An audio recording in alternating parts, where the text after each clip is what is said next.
Primeiro, uma alegria estar aqui, né?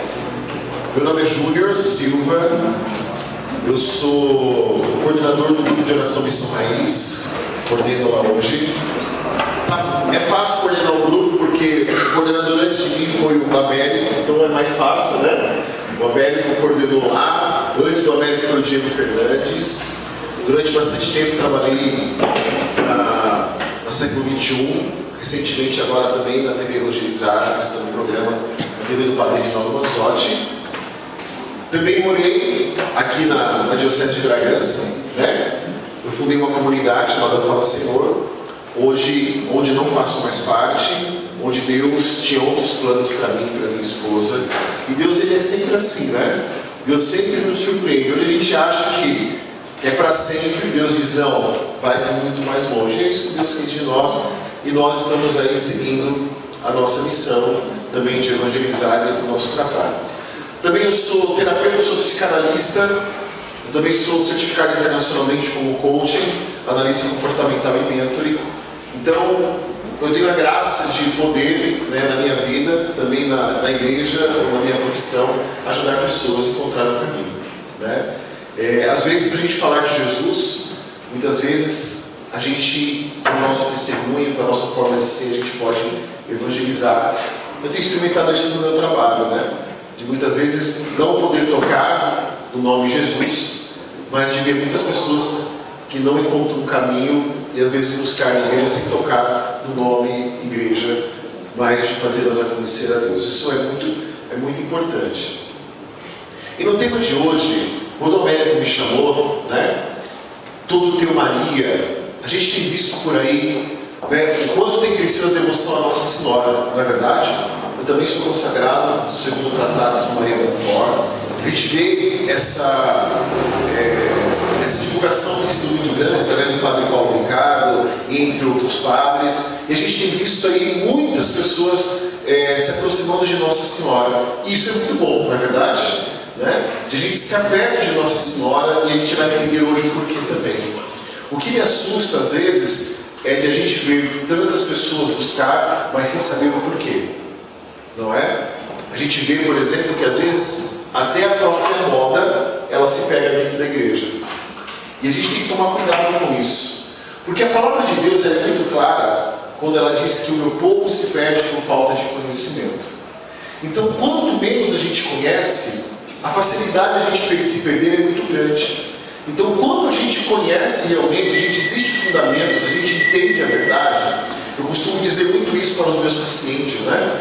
Para qualquer pessoa que quer se curar de uma depressão, de uma síndrome do pânico, até mesmo encontrar um equilíbrio de doenças que não têm cura, como uma esquizofrenia, uma bipolaridade, enfim, entre outras, nada melhor do que a gente ter um encontro com a verdade. Porque a palavra de Deus diz isso, que a verdade nos libertará. Não é isso que a palavra de Deus diz? E até mesmo para que a gente se liberte de tudo e a gente realmente possa conhecer a Deus, nós temos que entender o verdadeiro sentido da verdade. E essa verdade que a gente vê o nosso Papa, o Papa Francisco, ele batendo muito na tecla, desde que ele assumiu o seu papado, de ele mostrar para todo mundo o verdadeiro sentido da verdade. Ele não tem o medo de enfrentar a verdade, até mesmo de enfrentar os grandes desafios e chagas da igreja, das dificuldades que a igreja enfrenta. Eu falo isso porque eu tenho muitos amigos padres que moram no Vaticano e que acompanham diariamente o papado do Papa Francisco. Então ele é um homem, por exemplo, que ele não tem medo. Ele não tem medo de falar tudo aquilo que a igreja faz de bom, mas também ele não tem o medo de assumir os erros que a igreja, que as pessoas da igreja cometem, e para que possa se consertar. Então, quando a gente fala nesse tema de dizer todo teu Maria, nós temos que entender primeiro duas coisas. Eu só posso ser inteiro de alguém se eu primeiro me conheço. Concorda comigo? O 11º mandamento diz o seguinte: ama teu próximo como a ti mesmo. Então eu só posso amar o próximo a partir do momento que eu me amo. Então eu não posso dizer assim para o irmão: oh meu irmão, eu amo você, se você é incapaz, por exemplo, de se conhecer ao ponto de cuidar de você. Se torna até uma hipocrisia eu dizer que eu amo o irmão se eu não sou capaz de cuidar de mim mesmo. É tão fato isso Eu digo isso porque dentro do meu consultório eu tenho que dar muitas vezes eu digo o nome liçãozinha de casa, né? Para os meus pacientes, para que eles possam se curar de várias doenças. Então, por exemplo, eu não posso chegar para o meu paciente e falar para ele assim: olha, você tem que cuidar da sua saúde, tá? Você tem que ir para uma academia, você tem que fazer uma corrida, você tem que fazer exercício físico. Se eu, por exemplo, não acredito e não faço. Concorda comigo? Então, é um critério, por exemplo, que eu tenho dentro do meu trabalho. Eu só posso indicar para o outro aquilo que realmente eu faço. Então, hoje, domingo, por exemplo, eu estava no Horto Florestal de manhã fazendo 5 km. Eu vou lá para a minha academia, às vezes vou 6 da manhã, às vezes vou 11 horas da noite, faço academia. Não adianta eu falar para o meu paciente: olha, a alimentação é tão importante para que você possa se cuidar. E eu, por exemplo, tenho uma alimentação totalmente desregrada e não saio do McDonald's. Concorda comigo? Porque nós temos que entender, meus irmãos, que quando a gente fala todo teu Maria, nós estamos falando que nós temos que querer ter uma ligação daquilo que é espiritual. Só que existe uma regra básica para isso. A regra básica para que a gente possa ter uma vida profunda de santidade com Deus é de nós entendermos que nós temos que fazer a ligação do humano com o divino e o divino com o humano. Se nós esquecemos o humano e vivemos somente o divino, eu não consigo fazer essa ligação. É por isso que o próprio Jesus ele se fez homem e ele habitou entre nós. Jesus em nenhum momento deixou de viver a sua humanidade. A única coisa que Jesus não experimentou foi o pecado, mas ele experimentou a humanidade. Ele experimentou descansar, ele experimentou rezar, ele experimentou a perseguição, ele experimentou a alegria, ele experimentou a tristeza, ele teve todas essas experiências. A única coisa que ele não experimentou foi o quê? O pecado. Então, para que nós possamos ser todo de Maria, primeiro eu tenho que tomar posse que eu tenho que ser primeiro todo meu. Eu tenho que ter esse controle sobre a minha vida e você ter sobre a sua vida. E quando eu falo de nós termos esse controle sobre a nossa vida, é de entender que nós temos essa posse daquilo que somos e daquilo que temos. Quem é você? Você tem um domínio sobre a sua vida? A palavra de Deus ela é muito clara. Para que possamos ser de Maria, primeiro nós temos que ser nossos. Para que aí a gente tendo posse de nós mesmos, nós estarmos prontos para nos entregar à Nossa Senhora. Você pode dar aquilo que não é teu? Sim ou não? Não. Se eu chegar, por exemplo, e pegar esse livro e der para alguém, isso é roubo. Esse livro não é meu. Esse livro é do grupo de oração que provavelmente vai dar de presente no final para alguém. Mas esse livro não é meu. Eu não posso, por exemplo, tomar posse de algo, por exemplo, que está aí fora, um carro aí fora e falar que ele é meu. Isso é roubo, eu vou para a cadeia. Concorda comigo? Então, muitas vezes, nós estamos tão abandonados dentro de nós que nós não podemos dar a Maria aquilo que realmente nós não temos. Como é que eu posso dar um coração se eu não tenho? Como é que eu posso querer dar para Nossa Senhora a nossa vida se eu não tenho ela sob o nosso controle? Eu estou dando algo daquilo que nem eu tenho. A palavra de Deus diz que a boca fala daquilo que o coração está cheio. E a gente pode dar aquilo que realmente nos pertence. A grande dificuldade que nós vemos hoje na evangelização, que a gente vê hoje na humanidade, é que as pessoas hoje, elas conhecem a vida de todo mundo. Aqui em Caieiras, eu não sei se tem, mas em São Paulo tem tanta gente fofoqueira. Aqui não tem, né, gente? Tem gente fofoqueira aqui nessa cidade? Não tem. Aqui não, São Paulo tem bastante. Da igreja, eu vou te falar para vocês o que não falta numa paróquia. Posso falar? Nunca falta uma velha chata, não é verdade? Nunca falta um cachorro, um bêbado e uma pessoa fofoqueira. Se não tiver isso, não é paróquia. Não é verdade? Você pode parar, tem que ter isso. Então, a gente conhece a vida de tanta gente. E aí o povo fala o seguinte: qual é o seu nome, por favor? Vou chegar para a Bruna e falar: Bruno, preciso te contar uma coisa. Sabe a Dona Maria? Olha, não é fofoca. Eu só quero que você interceda por ela, tudo bem? A desculpa é a intercessão. Eu vou te contar uma coisa. E vai, sai contando, conta aqui, conta aqui, conta ali. Quando eu saí da comunidade e falava, Senhor, contaram tanta coisa. Contaram tanta coisa. Falaram que eu roubei, falaram que eu me separei, falaram que eu fiz isso, falaram que... Mas a verdade ninguém contou, né? Me perguntar o que aconteceu, ninguém fez. Não é verdade? E as fofocas ruins. Então significa que, entende que como as pessoas, elas conhecem a vida de todo mundo detalhadamente. Qual é a única vida que ela não conhece? A dela. Então é uma hipocrisia a gente começar essa pregação dizendo: eu sou todo de Maria, todo teu, Maria, eu me entregar a Maria, se eu não tenho posse primeiro de mim mesmo. Tem sentido o que eu estou falando para vocês? Sim ou não? Sim. E quem já leu o tratado de São Maria Monfort? Levanta a mão, por favor. Vocês já leram? Se nós pegarmos, por exemplo, o tratado, ele diz muito isso. Sobre a verdadeira devoção à Virgem Maria, de nós nos entregarmos à Virgem Maria, mas eu só posso entregar aquilo que realmente eu tenho posse. A verdadeira conversão, ela vem quando realmente eu tenho, e aí eu me entrego. E isso aconteceu muito com os discípulos. Os discípulos. Se você pegar antes de Pentecostes e depois de Pentecostes, parece que nós estamos falando de pessoas totalmente diferentes. Mas antes de Jesus mandar o Espírito Santo sobre os discípulos e apóstolos, a primeira coisa que Jesus fez foi fazer que os discípulos eles tivessem eles primeiro como propriedade. Tanto que Pedro, por exemplo, Pedro negou Jesus 3 vezes. Foi ou não foi? 3 vezes. Quando Jesus encontra Pedro, Jesus encontra Pedro. Pedro estava pescando, foi a mesma forma que encontrou Pedro pela primeira vez. Quando Pedro sai da água, encontra Jesus fazendo uma ceia. Como Jesus foi quando Jesus também, da mesma forma que Jesus chamou Pedro para ser papa, numa ceia. Depois Jesus pergunta para Pedro: Pedro, tu me amas? O que Pedro responde? O que Pedro responde? Sim, eu te amo. Não foi isso? Não foi. A nossa tradução, infelizmente, nessa parte ela é muito erradinha. Porque a tradução correta, se você pegar na Bíblia de Jerusalém, as Bíblias mais corretas, quando fala assim: Pedro, tu me amas, sabe o que Pedro responde? Pedro diz: Senhor, eu gosto de ti. Tem diferença entre amar e gostar, não tem? Eu gosto de ti. Aí Jesus pergunta de novo: Pedro, tu me amas? Eu gosto de ti. Porque Pedro, naquele momento, ele teve que assumir a sua limitação humana. Senhor, durante tanto tempo eu estava interessado pelas coisas que você podia oferecer aí, então eu só gostava de você mesmo, viu?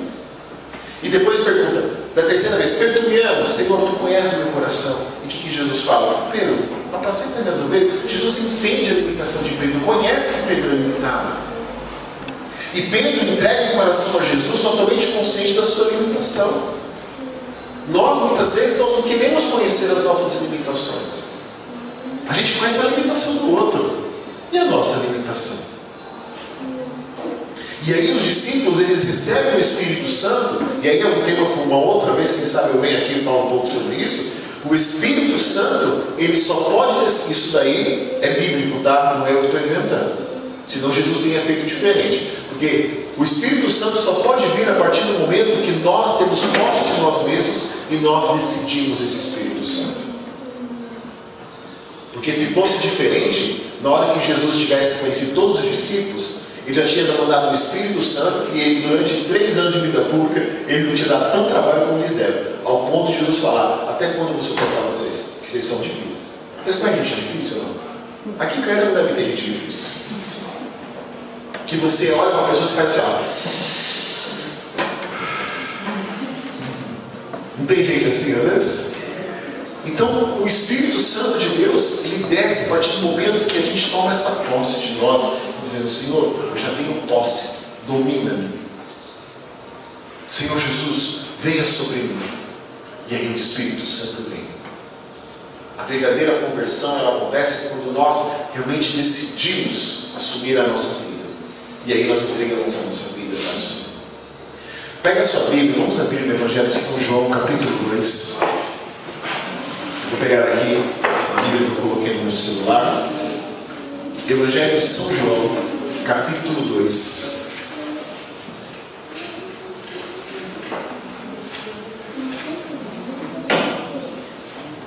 Versículo 1. Amém? 3 dias depois, celebraram-se bodas de Caná da Galileia e achava-se ali a mãe de Jesus. Também foram convidados Jesus e os seus discípulos. Como começa a faltar vinho, a mãe de Jesus disse: ele já não tem vinho. Respondeu-lhe Jesus: mulher, isso compete a nós, minha hora ainda não chegou. Disse então a mãe aos serventes: fazei tudo o que ele vos disser. Ora, achavam-se ali 6 talhas de pedra para a purificação dos judeus, e continuavam cada qual 2 ou 3 medidas. Jesus ordenou: enchei as talhas de água. Eles encheram até em cima. Tirai agora, disse-lhe Jesus, e levai ao chefe dos serventes, e levaram. Logo que o chefe dos serventes provou a água tomada em vinho, não sabendo de onde era, se bem que soubessem que os serventes, pois tinham tirado a água, chamou o noivo e disse: é costume servir primeiro o vinho bom, e depois, quando os convidados já estiverem quase embriagados, servir menos bom. Mas tu guardaste o vinho melhor até agora.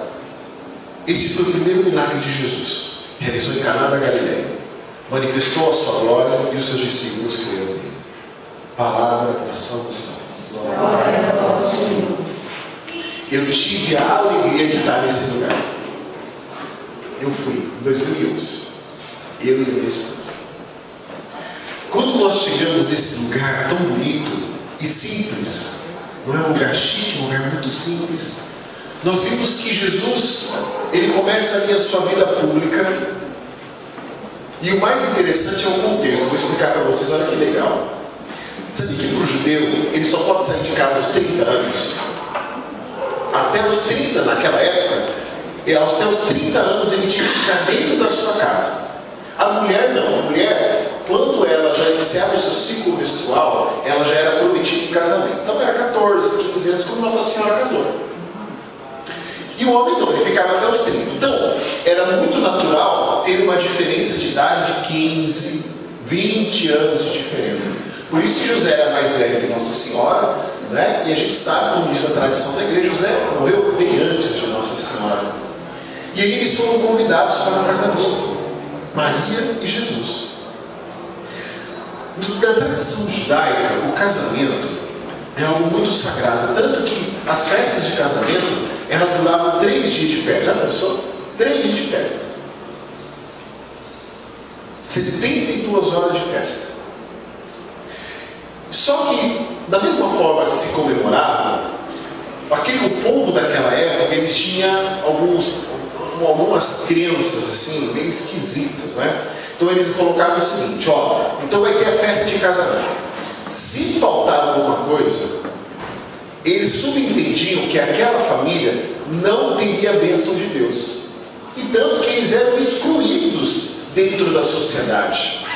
Então faltar comida no casamento era um problema grave que aquela família, aquele casal que estava se casando, carregaria para o resto da sua vida. Olha que absurdo isso. Você já foi em festa de casamento? Levanta a mão, quem já foi em festa de casamento? Levanta bem a mão.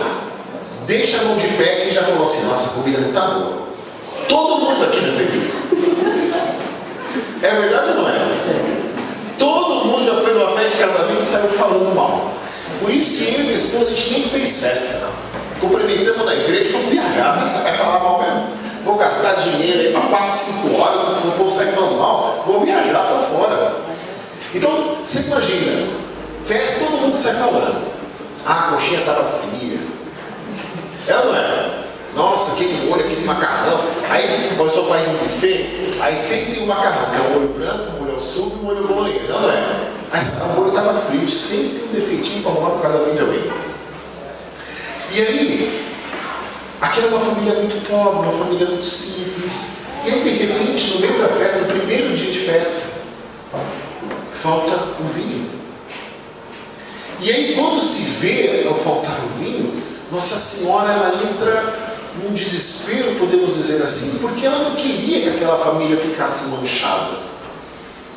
E quando se fala manchada, é manchada para o resto da vida, julgada para o resto da vida, olhada de uma forma ruim, como uma forma amaldiçoada. Isso significa que a geração daquela família iria sofrer com isso. Então é aquele casal, os filhos daquele casal, e depois os netos daquele casal, iriam sofrer com o resto da sua vida uma marca, como se eles não fossem abençoados.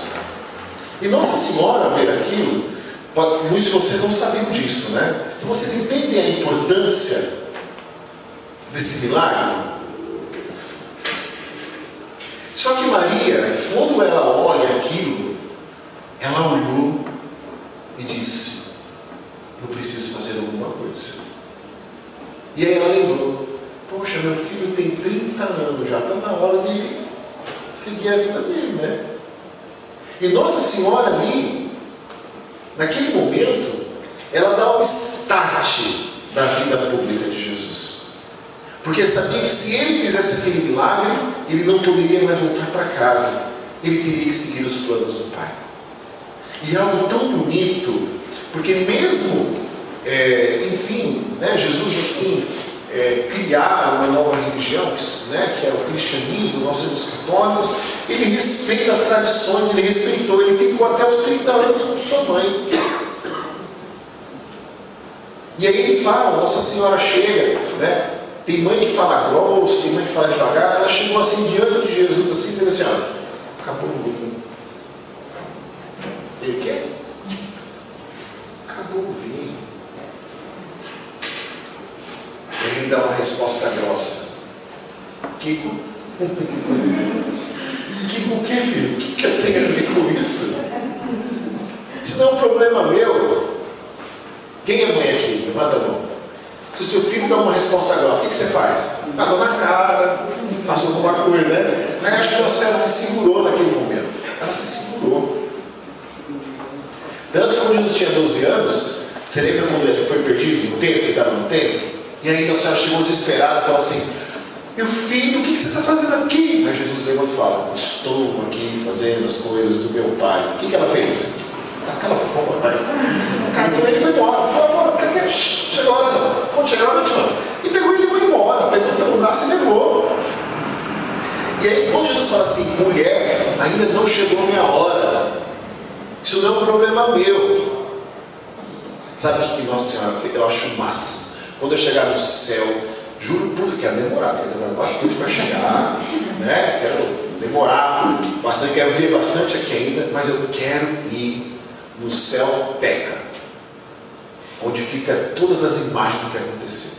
Fica de pé, por favor, vem cá me ajudar. Você imagina só, vamos imaginar que você é Jesus, tudo bem? Na hora que Maria fez aquilo, ela deve ter olhado para Jesus e fuzilado ele assim, né? Tipo, né? Então o que ela fez? Tá? Eu vou falar para você assim: filho, acabou o vinho. E você vai responder o que Jesus respondeu, tudo bem? E aí vocês vão ver o que Nossa Senhora fez. Como Nossa Senhora é ligeira. Eu amo essa mulher. Essa Senhora é Nossa Senhora. Olha o que ela fez. Filho, acabou o vinho. Isso não é problema meu. Ô, servente, faz tudo o que ele nos disser. Tchau. E deixou lá. Tipo, se vira. Briga. Deu para entender? Tipo, faz tudo o que ele nos disser, tá bom? É com ele, tá? Tudo que ele mandar, vocês fazem. E ela deixou ele sozinho. Obrigado. E falou assim: faz tudo o que nos quiser. Aí Jesus ficou olhando para a mãe dele assim, tipo: mamãe. Mamãe. E aí naquele momento, Jesus, ele começa a sua vida pública. E a partir daquele momento, ele transforma o vinho em água. A água em vinho, perdão. É errado. A água em vinho. Está gravando? Corta isso aí. A água em vinho. Então, as talhas eram tão pesadas, gente, porque lá tem as talhas ainda, né? Eram talhas de pedra, meu tamanho assim, ó. Para carregar água, porque naquela época a água não ficava perto, os poços não ficavam perto das vilas, ficava 2 quilômetros longe, porque perto da vila tinha as fossas, né? Tipo do banheiro, né? Então a água era contaminada, então era 2 quilômetros. E outra, hein? Vocês mulheres, vocês estão bem na fita. Porque na época de Jesus, quem tinha obrigação de buscar água era a mulher. Então imagina quantas vezes ela tinha que voltar.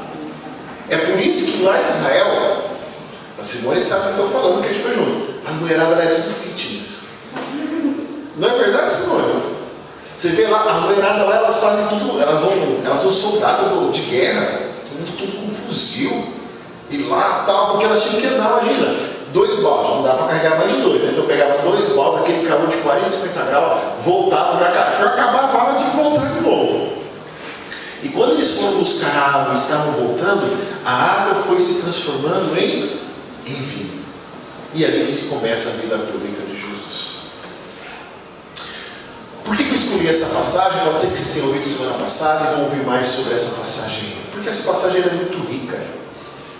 Ela tem muito nos ensinado a fazer 30, 20 pregações sobre essa palavra. E essa palavra, ela é tão importante para nós, porque Jesus, que era Deus junto ao seu Pai, Deus Pai, junto ao Deus Espírito Santo, eles decidem, por vontade deles, a se submeter a uma mulher, a um ser humano, que era Maria. Eles se submetem a ela, se submetem ao cuidado dela. Gente, quem é mãe e pai que sabe, criança dá trabalho, gente. Dá ou não dá? É acordar de madrugada, é trocar a fralda, é educar. E faz isso, faz aquilo, da criança dá trabalho. Eu amo minhas filhas, amo. Sou pai apaixonado e quem me conhece sabe como eu sou como pai. Mas dá trabalho, gente. Dá trabalho, dá trabalho. Minha filha agora fez 14 anos agora, tem uns moleques batendo na minha porta lá. Estou no clube de tiro agora, só para você saber.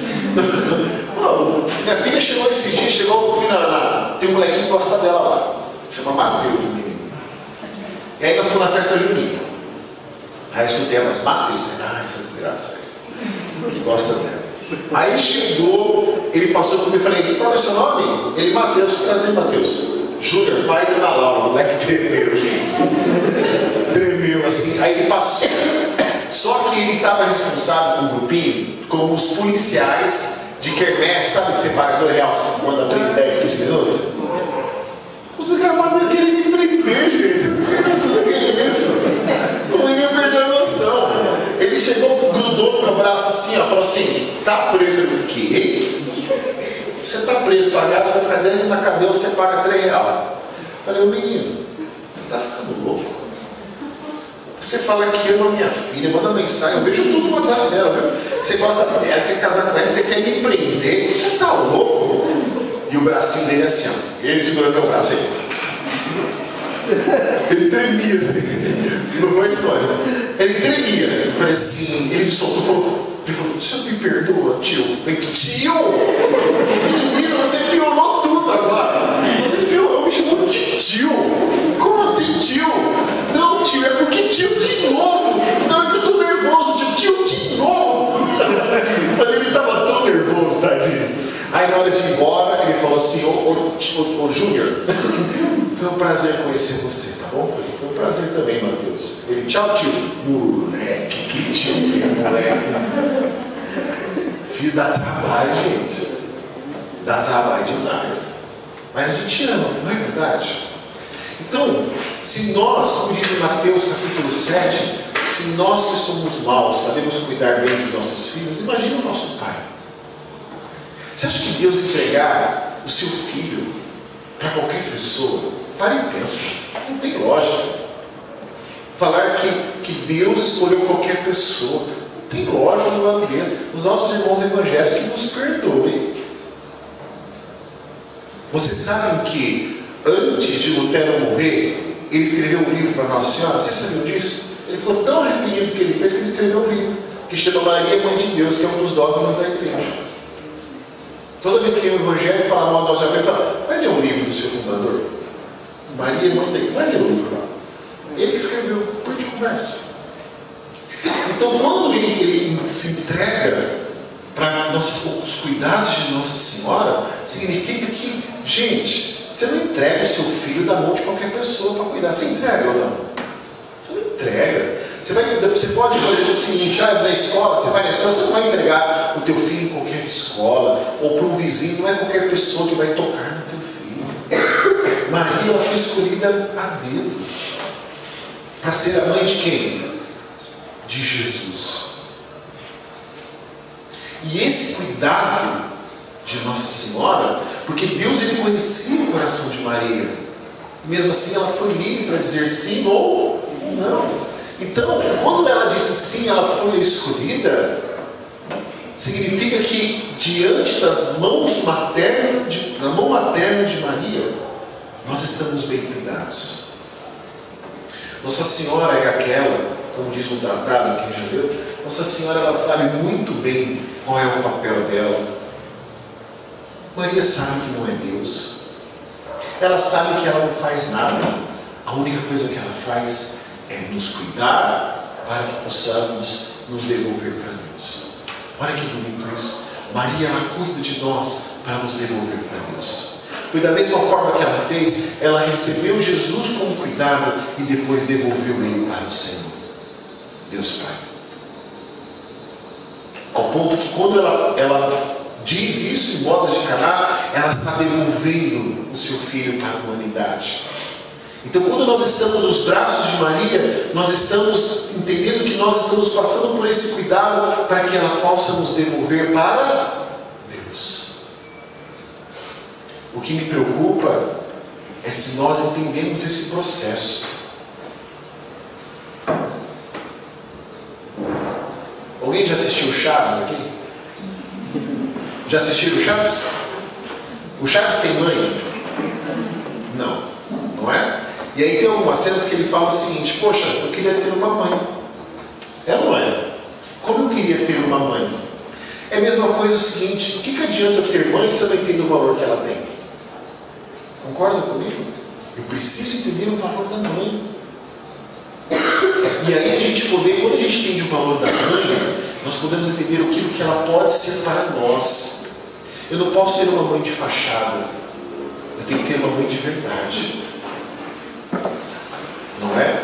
Eu posso dizer, eu tenho uma mãe, minha mãe chama Célia. O que adianta eu falar assim? Eu tenho uma mãe que se chama Célia, se eu não ligo para ela, não é verdade? Se eu não estou com ela, não adianta dizer que eu tenho uma mãe. Então, meus irmãos, nós precisamos entender que esse cuidado de Maria que ela quer nos dar é para que nós possamos ir para o seu Filho Jesus. E para que nós possamos ser dela e se entregar a ela. Mãe, eu quero me entregar, eu preciso saber quem eu sou para que eu possa fazer essa entrega. Está dando para entender? Eu pedi um ré maior, por favor. Então, quando nós nos entregamos inteiramente a Nossa Senhora, quanto mais nós vamos ser mais de Maria, todo dela, a partir do momento em que eu sou todo eu e eu entrego para ela. Então, por exemplo, na confissão, para vocês entenderem melhor, eu posso confessar um pecado não reconhecido que é pecado? Sim ou não?